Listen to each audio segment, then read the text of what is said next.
दोस्तों, जब भी पति पत्नी में डाइवोर्स होता है तो ऐसे में एलिमनी के बाद सबसे इम्पॉर्टेंट इशू जो उनके बीच में आता है वो होता है चाइल्ड कस्टडी का। कि बच्चे की कस्टडी कौन रखेगा, और जो भी रखेगा तो वो दूसरे को, यानी कि जो भी अपोजिट पार्टी होगी उसको क्या राइट्स देंगे विजिटेशन के, मिलने के, या उसको जॉइंट कस्टडी देंगे या शेयर्ड कस्टडी देंगे। तो ये सभी क्वेश्चंस उठते हैं जब भी डाइवोर्स होता है दो पार्टीज़ के बीच में।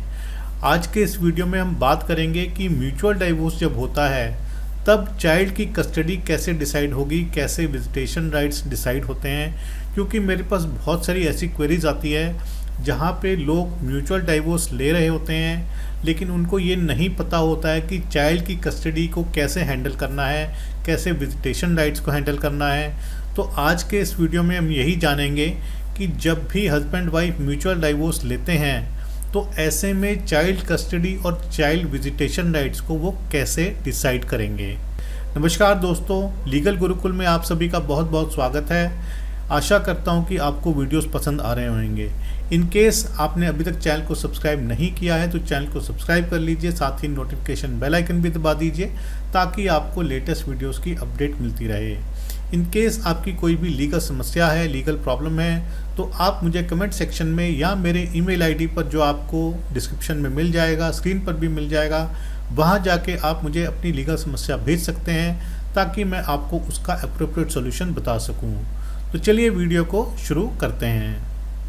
दोस्तों, सबसे पहले तो एक पॉइंट आपको बिल्कुल क्लियर होना चाहिए कि बच्चे की कस्टडी के लिए हस्बैंड वाइफ यानी कि माता पिता दोनों ही इक्वली कम्पिटेंट हैं, क्योंकि दोनों ही बच्चे के नेचुरल गार्जियन हैं। अब हम बात करते हैं म्यूचुअल डाइवोर्स की। देखिए, म्यूचुअल डाइवोर्स जब भी होता है तो हस्बैंड वाइफ यानी कि बच्चे के माता पिता म्यूचुअली ये डिसाइड करते हैं कि वो एक दूसरे के साथ नहीं रह सकते हैं और वो एक दूसरे से अलग होना चाहते हैं, पीसफुली एमिकेबली अलग होना चाहते हैं। इसके लिए वो बैठ करके, चाहे आपस में बैठें, चाहे किसी और के साथ बैठें, चाहे पेरेंट्स को लें, चाहे फ्रेंड्स रिलेटिव साथ बैठ करके आपस की टर्म्स कंडीशंस तय करते हैं जिस पे वो डाइवोर्स लेंगे। अब इस टर्म्स कंडीशन में मेनली आता है फाइनेंशियल एस्पेक्ट्स, जो कि हस्बैंड देता है वाइफ को एलिमनी के तौर पे, लमसम हो सकता है या मंथली के वो मेंटेनेंस दे सकता है। तो ये सब चीज़ें उसमें तय होती हैं।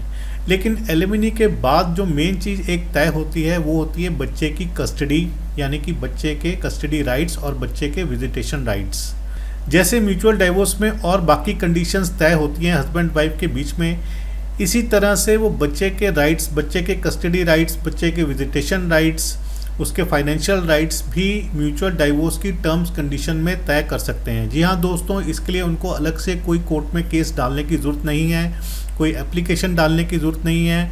वो जब अपनी टर्म्स कंडीशन तय कर रहे हैं उसी में ही वो सारे बच्चे के राइट्स, बच्चे की लाइबिलिटीज़ कौन तय करेगा, कौन रखेगा, कौन कब मिलेगा, वो चीज़ें भी तय कर सकते हैं। नॉर्मली देखा जाता है कि बच्चे की कस्टडी मदर के पास ही रहती है, लेकिन ऐसा कोई ज़रूरी नहीं है। यदि फादर बच्चे की कस्टडी रखना चाहता है और मदर उसको देना चाहती है तो ऐसे में टर्म्स कंडीशन में ये भी लिखवा सकते हैं कि बच्चे की कस्टडी फादर के पास रहेगी। बाकी कस्टडी का डिपेंड करता है कि बच्चे की एज भी क्या है, क्योंकि नॉर्मली 5 साल से छोटे बच्चे की कस्टडी मदर के पास रहती है, उसके बाद फादर या मदर कोई भी कस्टडी ले सकता है। लेकिन अगर कस्टडी पर कोई भी पॉइंट पे सेटलमेंट नहीं बन रही है तो इस पॉइंट को छोड़ देना ही बेटर है। इसको आप बाद में लिटिगेशन के थ्रू आप इसको क्लेम कर सकते हैं कोर्ट के थ्रू। इसके बाद आता है कि बच्चे के विजिटेशन राइट्स, क्योंकि एक को कस्टडी मिलेगी तो दूसरा बंदा चाहेगा कि उसको विजिटेशन राइट्स मिलें। कई बार क्या होता है कि दूसरा बंदा विजिटेशन राइट्स क्लेम नहीं करता, तो वेल एंड गुड है, उसमें कोई ऑब्जेक्शन किसी की तरफ से आएगा ही नहीं। लेकिन अगर दूसरी पार्टी विजिटेशन राइट्स क्लेम करती है तो ये भी आपको उसमें तय करना पड़ेगा कि विजिटेशन राइट्स कैसे होंगे। क्या कोई शेड्यूल होगा, मंथली होगा, वीकली होगा, बाय मंथली होगा, या जो हॉलीडेज़ हैं उसका क्या होगा, या विजिटेशन आवर्स कितने होंगे, क्या म्यूचुअली डिपेंडेंट होंगे, प्लेस क्या होगी, जगह क्या होगी। तो ऐसी चीज़ें भी आप सभी इन चीज़ों में टर्म्स कंडीशन में डाल सकते हैं जिससे कि विजिटेशन राइट्स भी उसके बिल्कुल क्लियर हो जाएं, कल को कोई प्रॉब्लम ना आए किसी भी पार्टी को।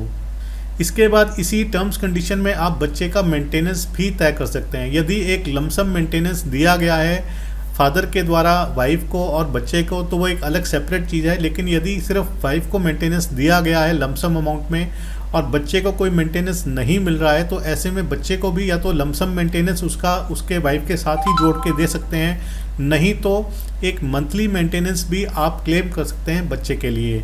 लेकिन नॉर्मली देखा जाता है कि जब भी म्यूचुअल डाइवोर्स होता है तो जो भी टर्म्स कंडीशन होती हैं, फाइनेंशियल टर्म्स कंडीशन, तो उसमें बच्चे और वाइफ यानी कि मदर का खर्चा लमसम तौर पे दिया जाता है, जॉइंटली, अलग अलग नहीं दिया जाता है। लेकिन ये डिपेंड करता है पार्टीज़ के ऊपर कि वो कैसे इसको सेटल करती हैं, कि मंथली लेना है, कि लमसम लेना है, कि अलग अलग लेना है, तो ये बिल्कुल पार्टीज़ के ऊपर डिपेंड करता है।